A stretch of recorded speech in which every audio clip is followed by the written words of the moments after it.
Alright, so I think I'm finally going to get a few days of weather where I can actually make some hay.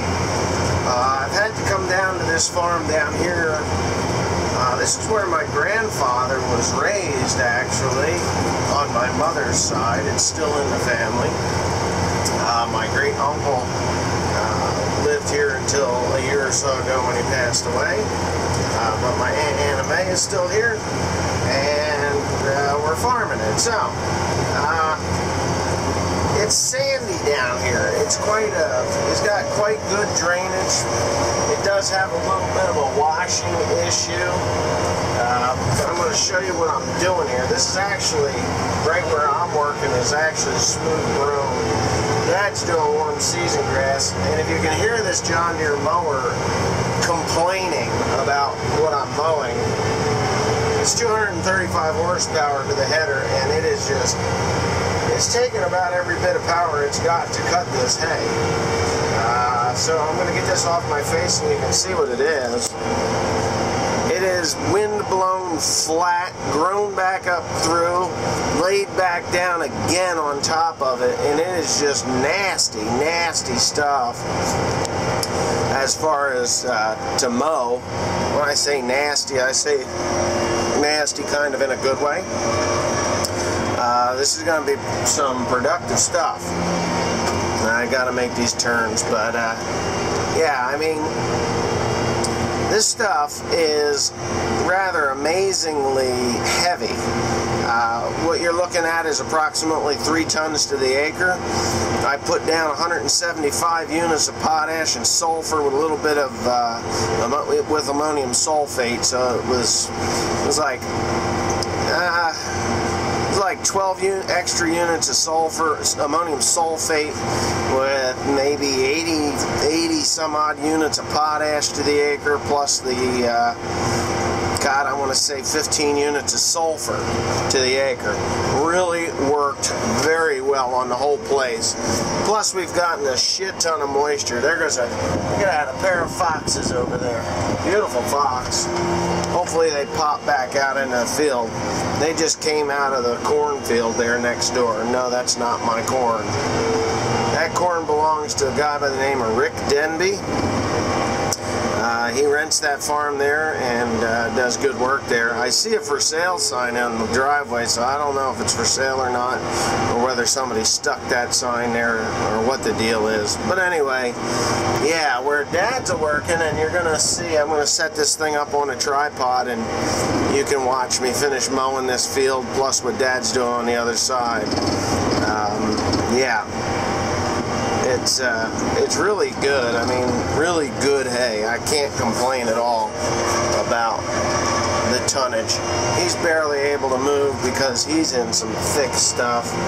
He's probably in 4.5 ton material. That up there.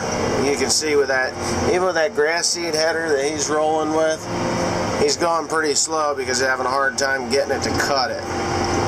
So, anyway, yeah, I guess that's about it for me talking. I don't know what else to say about this field other than we're working. A little tired too. We've been taking loads of hay to the mushroom barn. Me and Teresa take off with one truck, and Carl's been running the other one for the last couple of weeks. We've gotten 8 loads a week in since they allowed us to come back in, so that's, yeah, it's a good bit of money. Let's put it that way.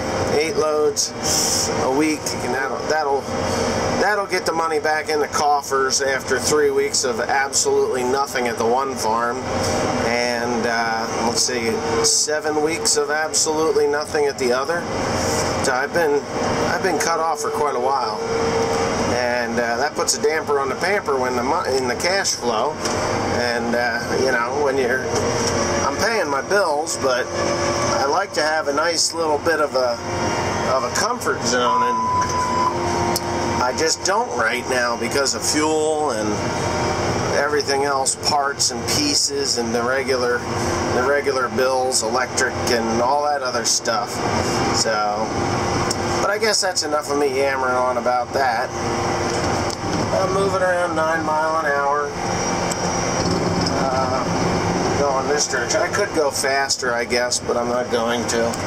But anyway, I'm gonna shut up and finish this field, and then I'll set the tripod up, and you can watch me and Dad do the dance on the other field. That's what happens when you're in a hurry, ladies and gentlemen. Oh yeah, we got a couple of busted up bodies laying there. Blood running out of one's head.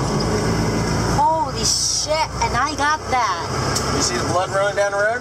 I didn't see it, but I saw the person was like laying there. Welcome to America. Now let's die.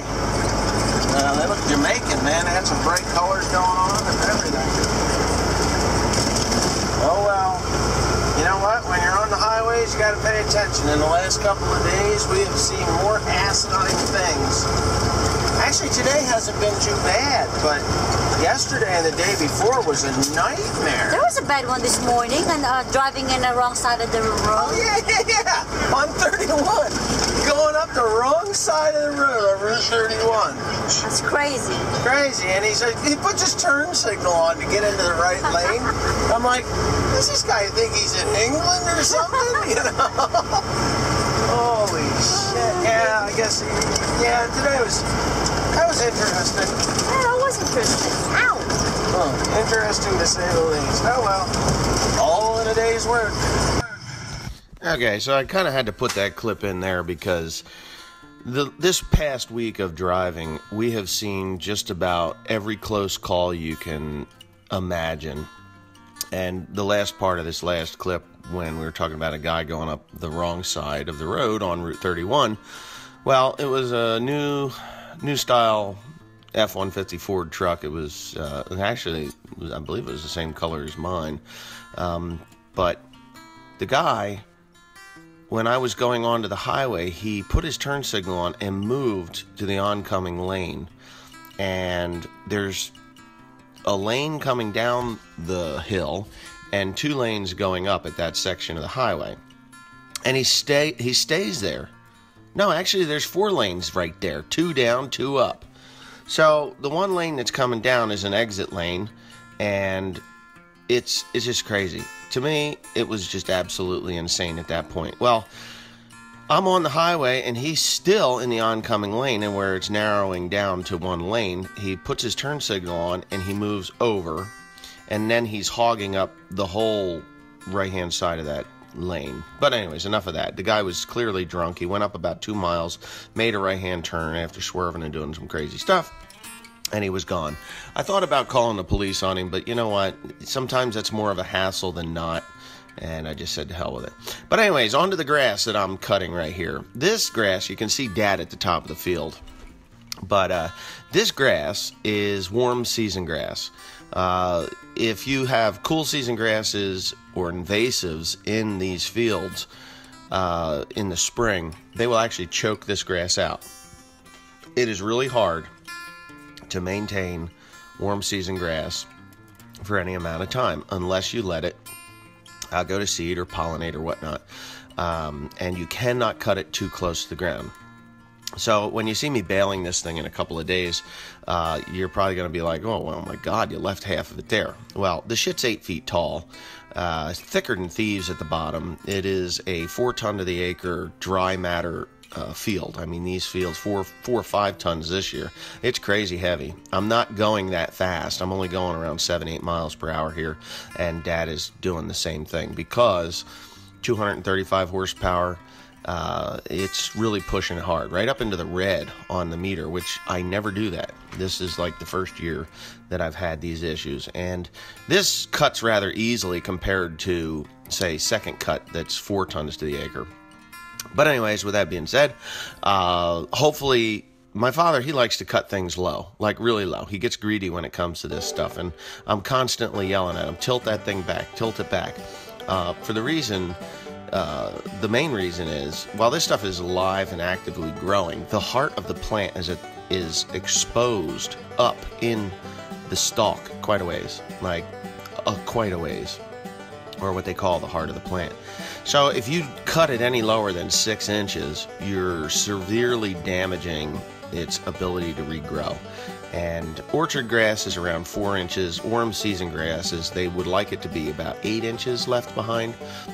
6 would be okay, 8 inches is great. But, you know, we do what we do and we get it done as best we can. And, yeah, that's the end of the clip. So, but whatever. I'm going to send Timothy and Cody down here today because it is, what is today, Saturday?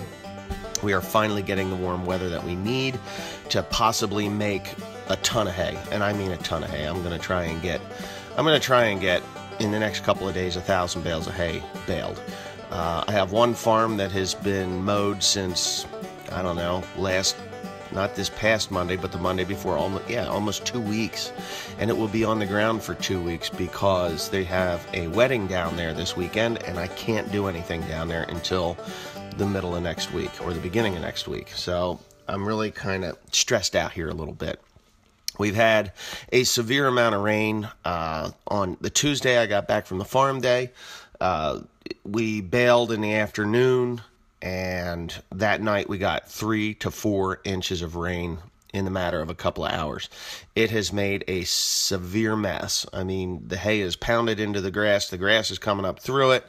It's just crazy. I mean, it is as crazy as you can imagine trying to get this hay made this year. And I know there's a lot of people out there saying, well, you just quit complaining about the rain. I don't have any rain. Well, I'm sorry you don't have rain. I've got the rain. If it was bone-ass dry, I would be done making hay and crying that I didn't have a second cut. But this just means that I'm going to be pushed into November, possibly December, making this hay. So stay tuned for that. I mean, it's going to be a wild, wild ride to get this done. Hopefully, I get everything done, and when I'm done baling, the ticker on the baler says 13, 14, 15,000 bales. Just praying for that. But anyways, thanks for watching. Please comment, rate, and subscribe. Don't forget to check out onelonelyfarmer.com. I know the website is not updated, but it will be soon. And the Patreon videos will be starting soon. I just have to figure out how in the hell to get the video from my Final Cut Pro to Patreon. And when I do that, we're good to go. Thanks again.